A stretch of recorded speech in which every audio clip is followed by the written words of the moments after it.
वाघमारे चहा कसा काय चढला? वाजलं का तुम्हाला? मंजूमुळे होणार दोन भावांमध्ये मोठं भांडण.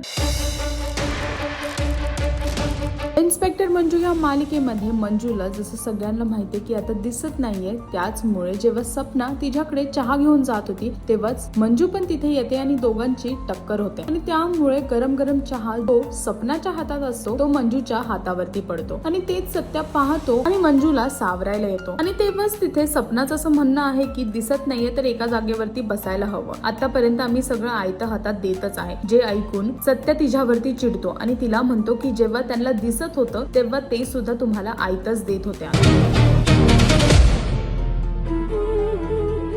अहो सत्य भाऊजी, गरम चहा ह्यांच्यासाठीच घेऊन चालले होते बघा वरती आणि एकदम धडकन बाहेर आल्या मला धडकलं सगळं गरम चहा त्यांच्या हातावर सांडला बघा.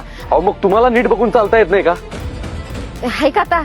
अहो मी व्यवस्थित. एवढंच नाही तर सत्या हे ऐकून त्यांना हे सुद्धा म्हणतो की तुमचं फक्त वय वाढतंय, अक्कल कुठे गेले काय माहिती. आणि त्यांची अक्कल काढल्यामुळे मंजू त्याला ओरडते आणि हे सर्व घडताना मम्मी साहेब आणि जयदीप दूर उभे राहून पाहत असतात आणि तिथेच मम्मी साहेब जयदीपला सत्याच्या विरुद्ध भडकवताना दिसते. आता बघायचं हे आहे की ह्या दोघांमध्ये वाद होणार ते सुद्धा मंजूमुळे हे कशा प्रकारे आपल्याला दिसून येणार हे पाहण्यासाठी तुम्हाला इन्स्पेक्टर मंजू ही मालिका पाहावी लागेल. आणि अजून अशी लेटेस्ट अपडेट साठी टेलीचक्कर ला सबस्क्राईब करायला विसरू नका.